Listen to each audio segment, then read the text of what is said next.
I want to welcome everybody to the Daily Cheat Sheet here with the fellas. And I want to remind everybody they could download the show everywhere. Give us that 5-star review that's picking up. Keep picking it up. Keep on rolling with it. Take your friend's phone, take your enemy's phone, and just sneakily download the show and give them that 5-star review. And this is a good idea. If you have a lefty friend, take their phone and give us that 5-star review from the lefty phone.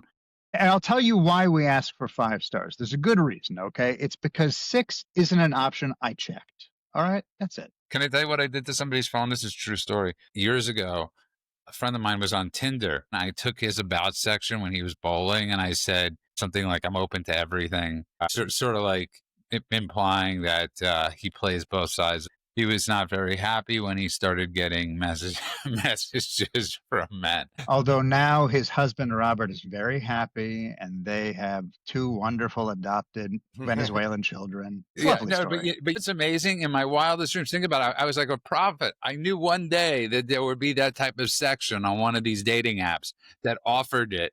That offered you non-binary or whatever. Yeah, you crazy people. Okay, welcome to the Daily Cheat Sheet. In short, Judah is a visionary.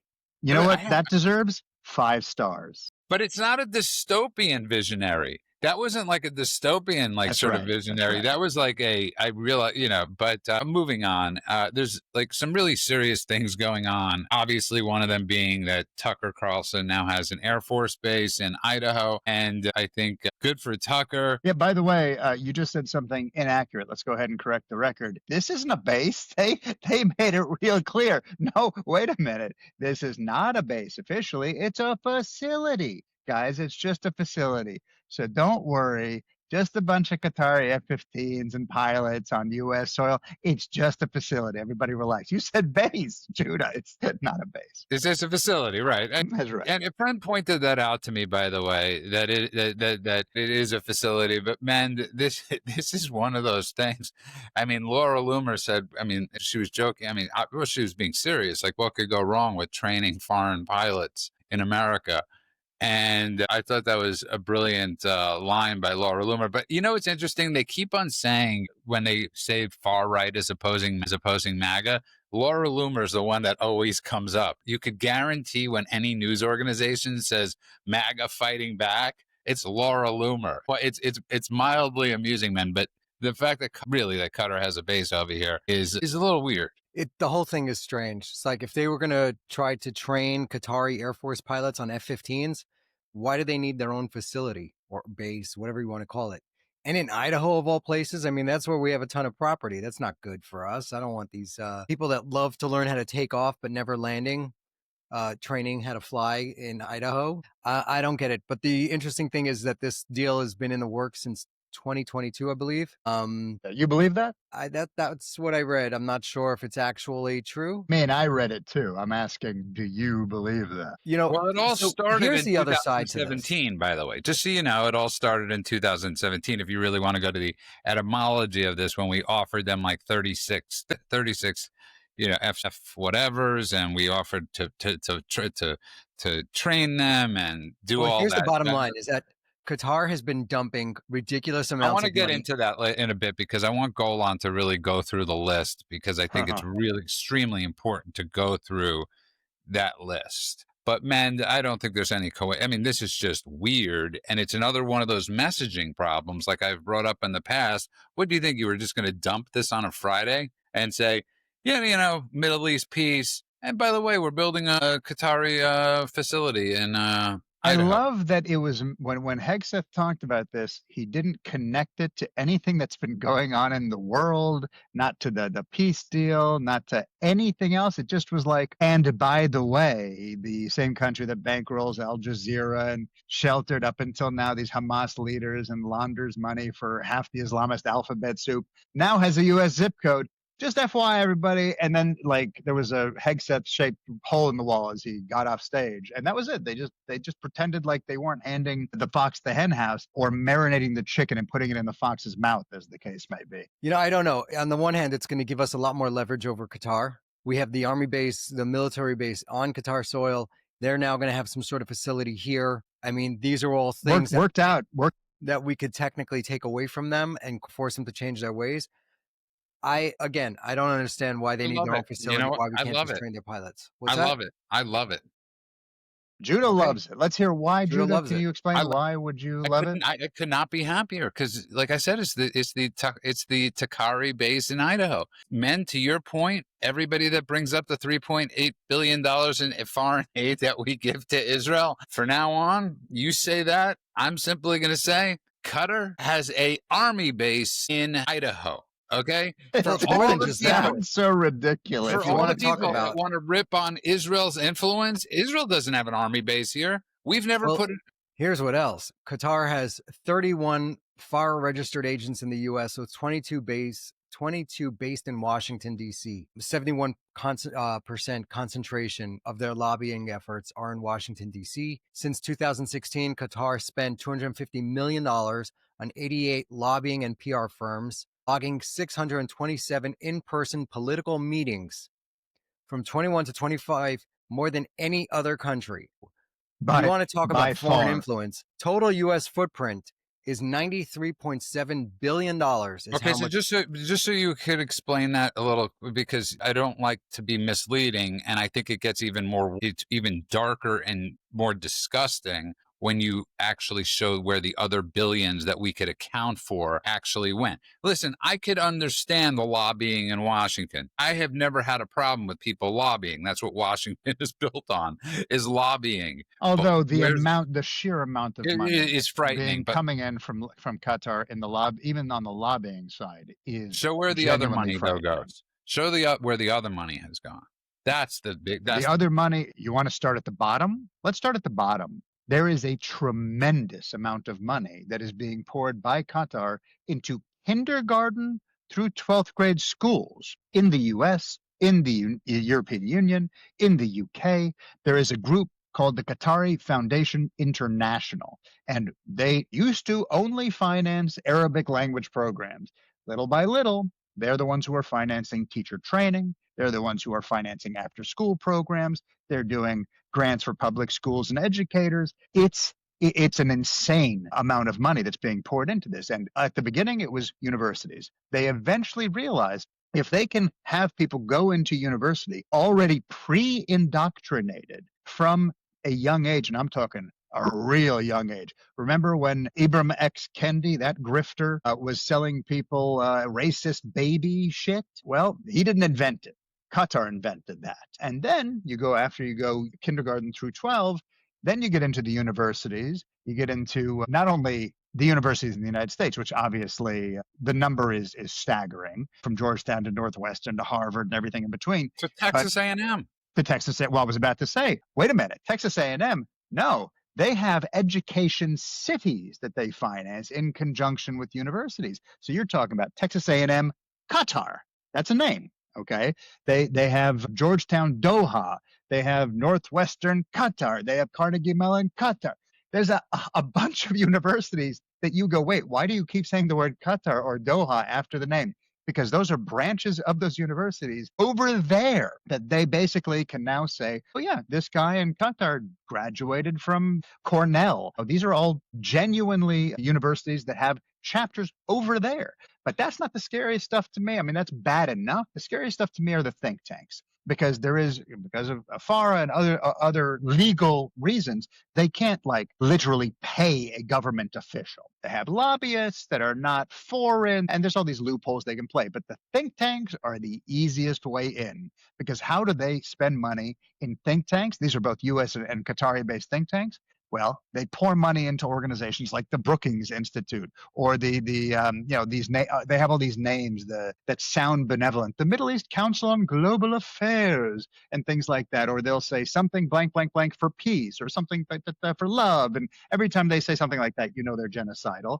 But they put, $100,000 into this one, $600,000 into the Stimson Center. And all of these are non-governmental. That's why every time we talk about NGOs, non-governmental organizations, a lot of these think tanks are the ones who will tell the government, hey, we've done the research and here's our conclusion. And the government takes that conclusion and that leads them to make policy. So the think tanks are a direct line into the government. And there's also a tremendous amount of money they spend on think tanks that is not reported as well as universities and all the rest too. On top of that, you could talk about media. You could talk about media platforms, which is like BN, Al Jazeera, are the ones they own. And then, of course, they pour money into all the other ones, sports, influencers, all sorts of other stuff. And then there's also just money in bags that gets handed to people. It's endless. Look, we went through all the numbers. These guys are investing billions to the tune of It's at least $93 billion. I mean, it's an astronomical it's amount. far more than and you that. talk Yeah, about it's the far more than influence that. that gets.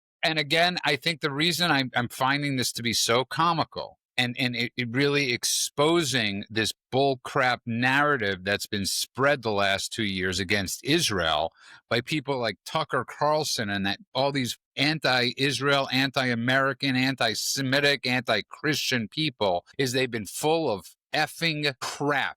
Okay, you degenerate mofos. You managed to leave this crap out. As Matt Gaetz is talking about getting his barcodes scanned by AIPAC and having his hotel room. Trust me, nobody gave a crap in Israel about Matt Gaetz' hotel room. Maybe the hooker he didn't pay. Okay, that's the only person in Israel that was raiding Matt Gaetz' hotel room. You little numbnut asshole. And that's why this story is so important to me, is because the truth, as we discussed the other day, as Israel, God willing, will get out of the news simply because the hostages are free, these people are going to be realized for the duplicitous assholes they are. So I'm glad this story came out today. And that's how you have kids today that are on the side of Hamas. The only upside that I see is that by capitulating to Trump, by Trump forcing Qatar to give up Hamas, to change their ways, and we're going to, as we said, we're going to see it. If we see it in Al Jazeera, if they have a change of tone on how they talk about the West, because in English, they usually say, very peaceful-ish things. But in Arabic, it's vile. It's all anti-West, anti-America, anti-Israel insanity. So if they actually change their ways, that means guys like Tucker Carlson are going to be orphans. They sold their soul. What did he sell it for? $16 million. He got $16 million investment. So he sold his soul for $16 million, and now he's an orphan. He's on the wrong side. And the $16 million is the official. That's on the books. So yeah, so they gave him a thumb drive. Knows? They gave him a thumb drive with $100 million in Bitcoin. Great. Right, exactly. But go on, getting back to it, I find I will keep on pushing and punching this point because I have gotten so much crap, and I think all of us have gotten so much crap, and we've had to fight this horrific propaganda war for 2 years and 2 days. And you know what, assholes? The propaganda war's on you now. You know what? Screw them. Defend this. Okay, I'm sick of hearing of AIPAC. I'm sick of hearing about the influencer money that was supposedly paid. It was like $450. It was nothing. And compared to the at least $95 billion. Let's round it up to $100 billion that we know of. And go on, and here we are. And I'm angry about it. Well, you should be, especially when you're talking about an organization like AIPAC. AIPAC, which just becomes a boogeyman name, they do this all the time. They'll throw out something, the misinformation will spread quickly. They'll find some name, some target that they're going to use, and then they make it into a thing. They did it with Epstein. They made people all distracted with the Epstein stuff, and everyone who couldn't see the forest for the trees focused on Epstein. Same thing. AIPAC. What's AIPAC? How much do they spend annually? Even if it's $100 million, by the way, it's an American organization, but even if it's $100 million, how much was the annual spend for Qatar? It's a good question. Well, think about it. Overall, it's $93.7 billion. Yeah, but can I tell you why it's not $93.7 billion? Because what we're not talking about, we're talking about donations and payoffs and blah, blah, blah, blah, blah. We're not also talking about how much they invest, quote unquote, invest in the United States. Do you know they hold $45 billion in real estate in the United States? Do you know that? Do you know that they own part of Volkswagen and Brookfield and BlackRock and Empire State Realty Trust and Brookfield Property Partners and a bunch of Manhattan hotels and City Center DC and a bunch of others? The Qataris, sure, they will spend their 90 whatever billion to pay people off and get everyone laid, but they are starting to buy up as much of America as they can. And that includes all the, let's call it sports washing they do by making sure it's same thing, what Saudi with Live Golf and all of that, where they're buying up teams. You don't even know it. You're watching these teams and you're like, all Americans, and half of them are owned by the Qataris. And every day, I'm someone who does the research. And every day I'm like, I didn't know they owned that group also, that team also, that building also. It's endless. So them getting a base in Idaho, they have a lot of bases. This is just the first one. I'm sorry, not a base, a facility. It's the first one that's official. It also shows you the duplicity of it all. Remember when Russia invaded Ukraine, right? All the oligarchs got stripped of their football teams, got stripped of everything, right? Right. And everybody likes to forget that, all these people that, I'm not defending oligarchs by any means because I know how they got their money, but let's be real clear. I mean, I think we really need to have a real clear of how these people get their money, what they do with their money. And I don't think we spoke about this enough, which was the Riyadh Comedy Festival in Saudi Arabia.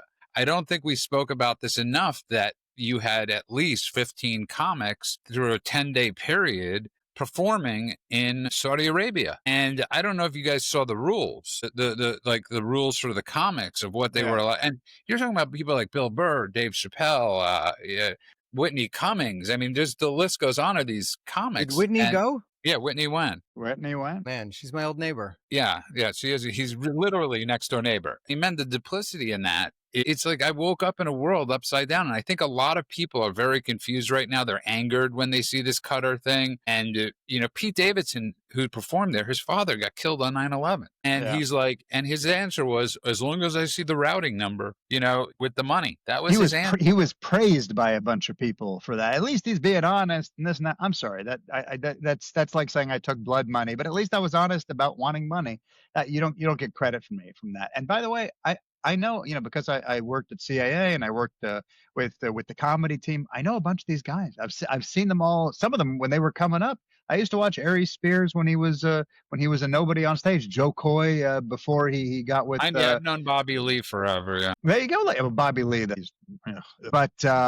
But as a human being, I mean, he's an okay comic. But a bunch of these people that clearly were okay selling their soul. If you look at someone like Hannibal Buress, his claim to fame is basically getting Bill Cosby taken down, and so he's all truth to power. That's his whole thing. I'm truth to power. And he goes over and performs for these people. I'm sorry. The whole thing almost seems like a joke that a guy whose whole persona is I am always going to call out those in power, even if it means it's going to bring down the whatever, is going over to Saudi and told, still make fun of the royals and don't you dare say anything about religion while you're there. He's like, no problem. And man, I think it's really important to point out the other excuse they all used was, especially Bill Burr, because I'm going to go talk to the people. I want to say the GDP of Saudi Arabia might be about $27,000. Somebody could correct me on that one. Yeah, trust me, the people in Saudi Arabia cannot afford to go to the Riyadh Comedy Festival. The only people that were there, man, were the people that, Government? We're the government for 10 days straight, and who MBS wanted to be there. That was it. You weren't talking to the, to the slave laborers over there. They weren't at the comedy festival yucking it up, or the people, the bloggers that have been killed, or the people that have been hung. They were not invited. They did not have dead people at the Riyadh Comedy Festival. Do you know what I love about this is that the guys like Fat Tim Dillon and all these other hypocrites Theo Von, the guys that all had a problem with the Hamas started war in Gaza, and they all demonized Israel, had nothing to say about Saudi Arabia's war against Yemen, which starved and killed way more kids than ever lived throughout history in Gaza. They wouldn't even know the what population the hell. 17 times over. I don't even know. Just to put what you just said in perspective, if you said that to Theo Von or any of these people, they would have zero idea of what you're talking about. Maybe. I think so. But a lot of them used to talk about it in the past. Who? Not Theo Von. Maybe Tim Dillon. Not. Yeah, maybe not. But I mean, the death toll in Yemen since 2014, which is when the conflict started, where the democratically elected government was challenged by the Houthis, which is an Iranian proxy group. funded by Iran on the border of Saudi Arabia as a thorn to Saudi Arabia, because Iran and Saudi Arabia hate each other. And the Iranians tried to do to Saudi Arabia the same thing they tried to do to Israel. So they fund a proxy army, a terrorist militia on your border, and then they let the terrorist militia do the dirty work. So they did it to Israel with Hezbollah and Hamas, and they did it to Saudi Arabia with the Houthis. The Houthi war killed over 150,000 people, 7,000 deaths caused by famine. So 150 were killed by bombs and shooting, and 227,000 by death and by famine. Death by famine. So you're talking about an order of magnitude larger than anything that happened in Gaza over the last 2 years. Yet every single one of these, hypocrites loves to talk about how they feel like Gaza might be a genocide, but they don't have a thing to say about Yemen, because they go and perform inside Saudi Arabia. And anybody who's advocating for Yemen automatically has a problem with Saudi Arabia, because Saudi Arabia was the one that was doing that indiscriminate bombing in Yemen. Now, if you're going to talk about whether or not Saudi Arabia had a right to go to war in Yemen, completely different story. We're not getting into that. We're just talking about raw death toll and numbers. So the amount of people that died of starvation in Yemen because of the war that the Houthis started with Saudi Arabia on their border, 227,000 people died of starvation. Now, how many died in Gaza from starvation? I think it's 6. I think you could count it on maybe 1 or 2 hands. Yeah, and you raise great points. And I go on. I think a reason a show like today is really important is because I really want people to have these talking points. I really want people to have these numbers. I really want people to be able to grasp and digest what exactly has been going on. Because it's these revelations. I mean, that some of the things we knew, some of the things we might not have known, right? We didn't know the exact number of dollars that Qatar was giving to us, spending all across the United States and giving to us. And I always say that to people. It's like every time people talk about the Abraham Accords, I'm always like, after quid pro, there's a quo, okay? Mm-hmm. They're not doing this for nothing. They're not like, we really want to make America great again. And there's a quote that comes after it. Shane Gillis, good for him, turned down the money. That dude said no, and then they doubled the offer. And he's like, well, I already said no. And he did not do it. And good for Shane Gillis. We always have this talk because there's like a Rolling Stone piece out now where it's supposedly Trump has lost the manosphere, right? But most of these people are part of that manosphere. Andrew Schultz was performing there. These are big names. Tim Dillon was supposed to perform there. He was part of the manosphere. It's important to note all these people were Bernie bros. They were never in the MAGA camp. You've pointed this out before, is that when you're given 2 options, and one of them is Kamala Harris, so you go the other way, that doesn't suddenly mean you've changed who you are, you've changed your politics, you've changed your desire for wokeness to be a part of the equation or anything else. These guys being Bernie bros. I mean, Joe Rogan, notoriously an early Bernie bro, and kind of epitomizes what a Bernie bro is, by the way. All of these guys have just gone back to their same thing. There was something I was watching, and they were talking about how all of these guys now are complaining about what's going on with ICE, for instance. They're saying, well, this isn't what I was expecting. And it's like, well, actually, it's exactly what you should have been expecting. The fact that you thought it was only going to be this list of people that were going to be taken out, or Trump was only going to fulfill 30% of his promises. He was clear from day one. And so the fact that you're now doing buyer's remorse lamenting means that you were never serious about supporting him to begin with. And to your point about Shane Gillis, which I think is really important, it's not just that he turned it down. He vocally turned it down. And a person that was canceled. And the funniest joke I heard somebody say was because Louis C.K. was performing there too. And he was sort of in shock that Louis C.K. was performing there. And he said now he could say this is the worst thing he's done. And that's very good. But Shane actually said, he said, and I quote, "You don't 9/11 your friends." He said, if the majority of the 9/11 hijackers were Saudi nationals, it's a moral boundary for him. He called it a principled stand. And he said, and I think this is important, it's not that he had to think about it. They offered him so much money.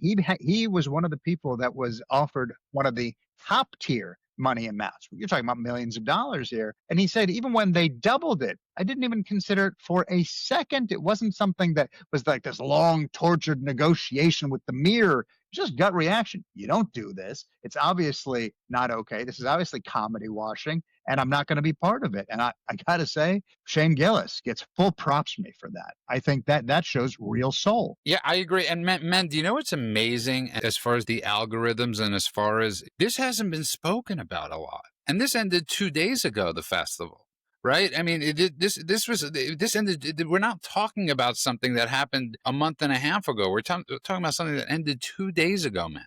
That's insane. Yeah, look, they're hypocrites. I mean, obviously they're hypocrites. And they wouldn't be hypocrites if they were just all okay with it all over the place, wherever, and say, you know what, I'm a comedian and I'm not going to get involved in politics. But when they pick and choose, that's where you become a hypocrite. And that's where it works that way with across the board. You know, you talk about anyone, any organization that just singles out, talk about the UN with the amount of resolutions against Israel versus any other country. You're allowed to condemn Israel. That's fine. But when it's off the charts, lopsided like that, New York Times, same thing. There was a chart that was put out a couple of days ago, which was how many times genocide was mentioned in the Israeli conflict versus every other conflict around the world. And a lot of them, like Darfur, which are actual genocides, have less articles, less stories published about them than this fake genocide that they claimed in Gaza. Interesting thing about the Gaza famine and genocide is that as soon as the ceasefire was announced, and let's be clear, this is not peace. This is just a ceasefire with the first step agreed upon. Yeah, Nothing we're else going to is get agreed into that. to. That's I right. want to get into that. But hold on a second. The interesting thing is that as soon as the ceasefire was announced, the UN said, oh, by the way, we have 3 months worth of food in Gaza. A week ago, they said everybody was starving to death. Now you have 3 months. Israel didn't allow any more trucks in recently. The trucks are going to happen after the hostages get out. So that's going to be Monday or Tuesday. So where'd all this food come from? What about food, as they keep on calling it Pallywood? What about every fat Palestinian on their new iPhones filming, dancing themselves on the street? Where was that for 2 years? How about how about let's just do this. I'm going to read you Hamas what they published. Okay, here's the quote: God, let the ceasefire be like the Treaty of Hudaybiyah, followed by conquest, like the conquest of Mecca.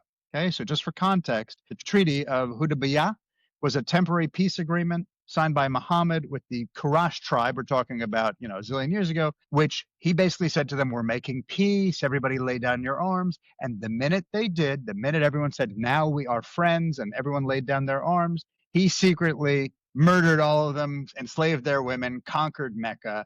And the statement implies that Hamas views the ceasefire explicitly as taqiyya, as a lie, as a tactical pause before a future victory. This is something they published. So my line about that is, some people need dog whistles. These guys just have whistles. They're saying it right out loud. And this is something that's important.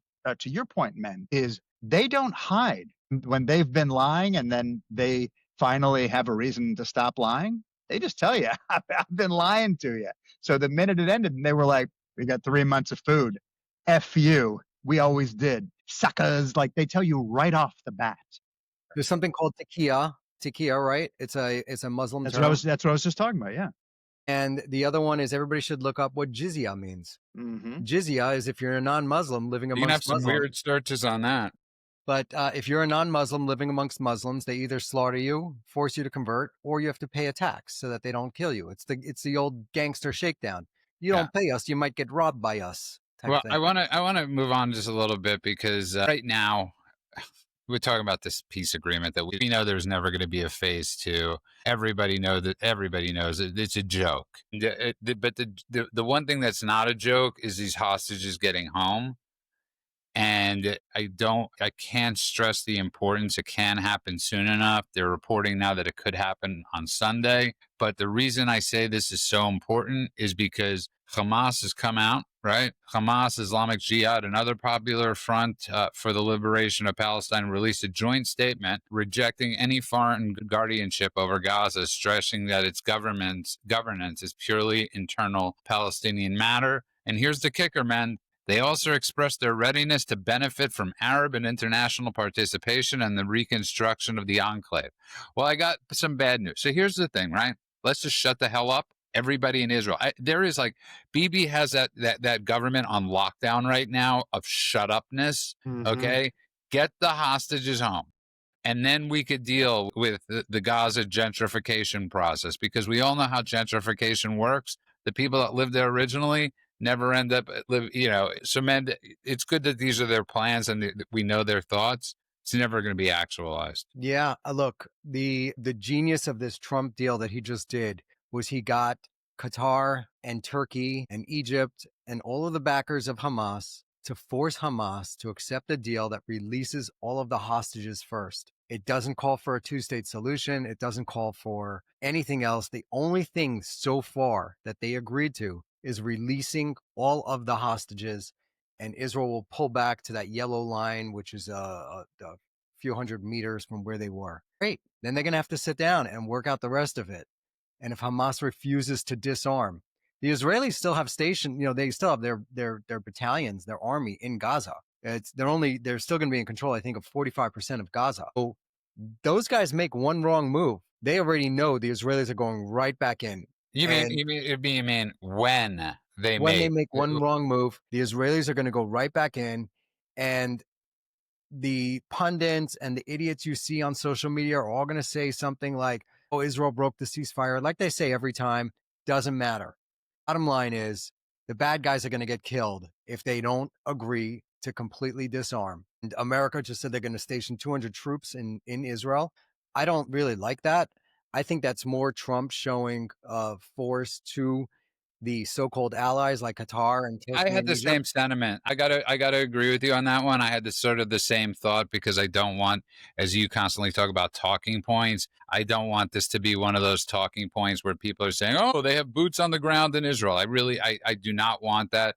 But if he sees this fit go on for whatever backroom deal they brokered, I think this was probably part of that whole deal that they'll put 200 to make sure Israel behaves, but I don't like it either. And I don't know if but you're talking about because of the optics is why you don't like it. You don't like that people will be able to point to it and say something that could be taken out of context. $3.8 billion. I don't want Matt Gaetz talking about him getting tramp stamped by AIPAC. I mean, literally, when you listen to Matt Gaetz, that guy actually probably has a tramp stamp, right? Yeah, no, 100%. He's got it. There's not a doubt in my mind. He's got like and it's like some weird, bizarre thing that he did while he was allegedly probably on ecstasy, and just allegedly. Just going by what the government said. Just looking at his pupils, we're just guessing. But all kidding aside, and most importantly, I want, by the time we do the next episode, and if the hostages are released Sunday, we will do an episode on Sunday. Yeah. I know you'll be in the preserve, but you will be doing an episode on Sunday, if God willing. That's all we care about right now. 100%. Listen to Patrick Ben-David's podcast this morning, because they were discussing this in depth, and they were in shock that Israel released all the terrorists. Well, there was a few that they didn't. There's three notably that they didn't. Marwan al-Barghouti, he's a big terrorist, and there's two other like Barghouti, and then there's a couple of others that they did not release, and I think that's a great thing. There's a whole bunch of others that.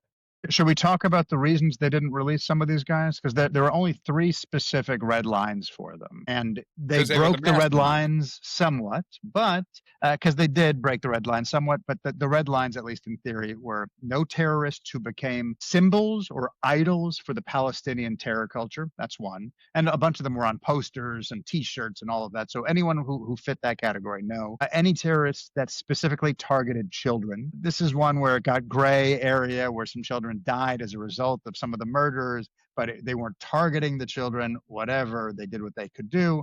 And the third one was any terrorists who have life sentences, of course, that means more blood on their hands, but who have served less than a decade in prison. So they wanted people to at least have been somewhat rehabilitated, if that's even possible, even though we know basically it's not there. It's not even a recidivism rate.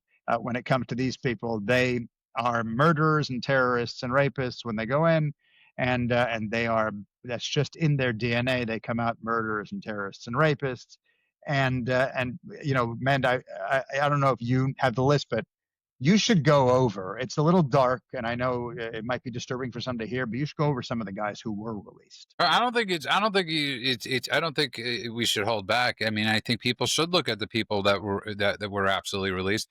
And the thing about listening to the Pat and David show this morning was they were fascinated by this. And I don't know the one host, his name. There's two other sidekicks. I am not really familiar with their names. I know they have their own podcast, but he was really just stressing the value that Israel puts on life. And he was talking about the fact that when soldiers sign up, they always know that Israel will come get them dead or alive. And that's something when you're in the field of battle, something that's extremely important to know, especially our army, right? They know that Trump will, if God forbid something happens, will no matter what, come after them. They didn't know that under Biden. And under Biden, it was the opposite. Look what we did at Abu Ghraib or whatever, not Abu Ghraib, the Abbey Air Force Base or whatever, the air base in Kabul, Afghanistan. Thank you. So no, under Biden, the recruiting numbers were so far down because nobody thought that they would actually be cared for. When you have a warrior ethos and you have people that you're sending into battle, you need to reiterate to them that no matter what, nobody gets left behind. That was the exact opposite message that the wokesters in the Biden administration were doing. They were focusing on how do we get, electric vehicle army tanks, and how do we get more trans people to do their TikTok twerk dance on the ships and all that other nonsense. It was going nowhere. We were literally setting ourselves up to be invaded by China. We were just setting it up. So thank God for Pete Hegseth and Trump coming back in and reinstating the value and the ethos, the core of our military. My nephew just signed up. He's 100. Listen, 100%, and God bless him for doing that. And he signed up for the American Army, Tucker Carlson, not the Israeli Army. He signed up. There are some of us Jews in the American Army. Just so you know, interestingly enough, Truman's best friend in the Army was a Jew. Became his business partner. I don't want to lose this point, though. I do want to outline a couple of the people who are being let out of prison, a couple of these murdering terrorists, because I think it's important for people to hear the level of barbarity that these people perpetrated, but also the level of people that Israel is willing to let out in order to bring home their family members. I hate it that they're letting anyone out. I mean, I agree with you. I agree with you. I think we all do. I mean, I just want people to hear it.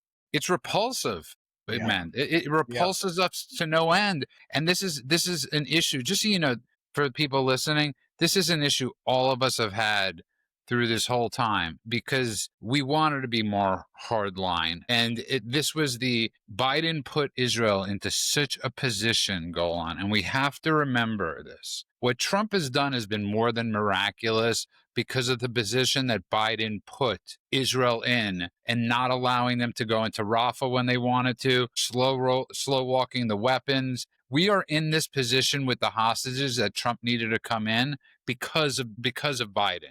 The whole world is worse off because of Biden. Everything in the world is worse off because of Biden. Anti-Semitism is at an all-time high because of Biden. These hostages, there is a story. I don't have it in front of me, and I don't remember all of the details, but at the very beginning of this war, when Israel finally responded weeks later, which just shows you the hypocrisy of all of these ceasefire now types that are saying on October 7th, when Israel started their aggression, Israel didn't respond for weeks. CNN. You lying garbage fires. Yeah, CNN amongst them, and all the rest too. But so when they finally did, and they said, we are going to bombard you until you say, mommy, and you give us our people back. And Hamas was getting so destroyed that this leaked later, they were going to give the hostages back and say, okay, we'll try again another day. And Biden then gave them a lifeline by speaking out and showing there was daylight between the U.S. and Israel, by slow walking aid and all the rest. And then Hamas said, let's keep going. And he made sure that money and aid flowed into the Gaza Strip, all of which went to Hamas. Anyway, I heard Biden a great take. Is fault for so much of this. I heard a great take from Wall Street Journal, one of the editorial board. So he talks about the slow turn of Biden's initial stance on the war with Gaza that the Hamas guys started, or the government of Gaza started with Israel on October 7th. and Biden's slow turn against it. And he goes, you saw the slow turn where Biden began to say, we've got to pressure Israel to cut a deal because we want this war to end. And it did so in a way that gave Hamas the belief that it could ride this out, that the U.S. would not support Israel in the clinches. And so it was willing to refuse to return the hostages and sign on to the deal. And that's basically the signal that they were getting from Washington and all of the other Western governments. Wasn't that you need to release the hostages in order to end the war. The signals that they were getting from all the Western governments, especially Biden's, was we're going to get more and more fed up with Israel as the days go on. So you literally don't have to do anything. And that emboldened them. That is exactly what happened. So 100%. Thank God we have a real leader in the White House now. Yeah, and I won't go on. I know you wanted to bring up a few of the cases, but I just want to. I just want to point to a couple of them out. I won't go into a lot of detail. We'll put aside the people that were sentenced to 9 life sentences because they did a bunch of terror attacks, or 11 life sentences because they organized 1,000 terror attacks, suicide bombings, and bombings of bus stations, and all the rest. So we'll put all of that aside, and let's just focus on a couple of these monsters. I won't even get into names. One of them, a Shin Bet agent, into a meeting with 2 of his relatives, and then stabbed and bludgeoned him to death with a hammer. Okay, that's one. Okay, so all 3 of them have been let out. The other 2 were let out in 2013, and now this guy, the third, is being let out. Or you have, as if we didn't know the Palestinian Authority was a terrorist organization, this is a Palestinian Authority police officer who, remember the infamous Ramallah lynching, the guy with the red hands that now everybody wears proudly as a pin, not, celebrating the murder of Jews. Good job, Mark Ruffalo and Susan Sarandon. Another guy who was involved in that Ramallah lynching, who beat both soldiers to death with an iron rod. 2 life sentences. He's being let out. Or a guy who ran into an old lady and then jumped out of the car and stabbed her a bunch of times to make sure she was dead. There are so many stories like If this. I'm not mistaken, one of them it was responsible for at least 3 bus bombings, and you could correct me on that one. And in 2006, Bahar 2009, Badir. Yeah. Multiple mass casualty attacks. This is a guy who was involved with the 2004 Tzrifin suicide bombing. He was involved with the Tel Aviv bombing at the Egged Central bus station. He was involved with Jerusalem bombings. He's been arrested a number of times. He's been out. He was tried for murder and attempted murder and being part of a terrorist organization. This is the guy who had 11 life sentences. I was going to put it aside because it's like he's the extreme case. But he's not even the extreme case. These people are such monsters that every one of these is just, they're all just as bad as the next. And here they all come out of society to just try and do it again. And here's the take: we're the genocidal people. It's so interesting because there are some people that are talking about this, and I'm really glad they're talking about it. You have people like Katie Pavlich, you have some really good voices, and they're not the loudest voices in the room. They don't have the same reach that other people do that have that clarity, that are looking now saying, well, Michael Rappaport talking about, what are you going to do with all your flags now? Like, where are all the people that are on the simple question now is, remember, the simple question is, what would you have done on after October 7th? The simple question to all these psychos that have been on the campuses, or all these people that have been podcasting about this stuff, blaming Israel, where are you today? Where are you today? Why are you not celebrating? Because it shows that it was never about what was going on. It was never about the hostages. But that's not an of course to people. It's an of course to us. People it's an of course to us, but again, they don't hide their genocidal intent. What's his name? Who's the guy? Zoran Mamdani. His wife posted today. So this is PC McPeasterstein Day. Our work is not done. I'm going to read it to you. We call on our millions of supporters worldwide to escalate pressure to end Israel's genocide. Today, I want to just remind everybody, today, its decades-old regime of settler colonialism, apartheid, and illegal occupation, we welcome with immense relief, blah, blah, blah, blah, blah. The U.S. and Israel hope will provoke less regional and global outrage, boycotts, and sanctions, but solidarity is more needed now than ever, she said. And then she said, a ceasefire today will not stop Israel's genocide against Palestinians. I don't know what that means. Only meaningful accountability will boycott, divest, sanction. That's what she posted today. So they're not hiding it, Judah. They tell you right to your face, not only is this not over, we're about to turn up the volume. You know, man, the reason I bring this up so much, I think it's so important to bring up, is because we do have a lot of listeners that are Christian, that are and they don't always have the talking points.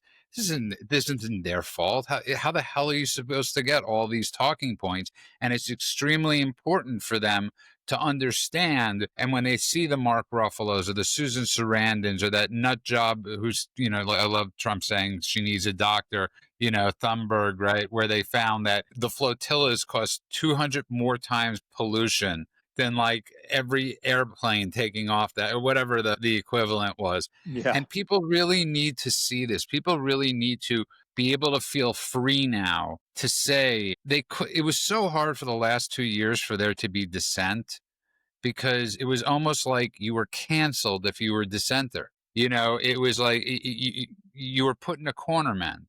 And people need to feel free now to defend Israel again. Yeah, I mean, the talking points is great. I reposted David Harris pointing out that without the Jews, there's no Jesus. Without the Jews, there is no the apostles. There's none of the scriptures. Everything that they believe in stems from that. So for the people like Candace who are denying the Judeo-Christian connection, they're denying Christianity. Now, I don't believe that Candace is a Christian anymore. I believe she's probably a Muslim like her husband's best friend.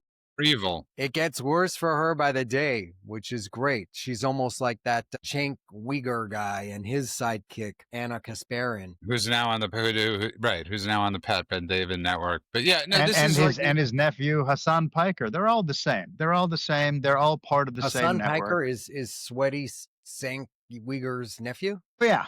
He used to be part of that, the Young Turks. Yeah, and what's the Young Turks derived from? Well, Turkey did a genocide on the Armenians, and this Sweaty Cenk Uyghur is from Turkey, and he's just rabid anti-Semite, rabid anti-West. Everything that's wrong with the socialists in America, the democratic socialists, whatever they call themselves, is exemplified in Cenk Uyghur, Sweaty Cenk. Well, can I tell you, so interestingly, you mentioned the Young Turks, and the name itself comes from, and we're going to go in two parts, okay? It comes from these revolutionary reformers during the collapsing Ottoman Empire. Okay, so that's good. They were supposed to be pro-West, anti-corruption, pro-constitution, et cetera, et cetera. So it seems like, this name is a benevolent name. This name shows us, wait a minute. Very quickly after taking power, they increasingly became more nationalist and more authoritarian, and eventually they were the ones who engineered the Armenian genocide. So, and they took out about 1.5 million Armenians and Christian minorities. Oopsies. So the name that started off like, we're talking about the pro-West stuff, and we just won't talk about part two. Which goes back to my thing about the dystopia, and people that write about dystopia always manifest dystopia. Okay. Good connection.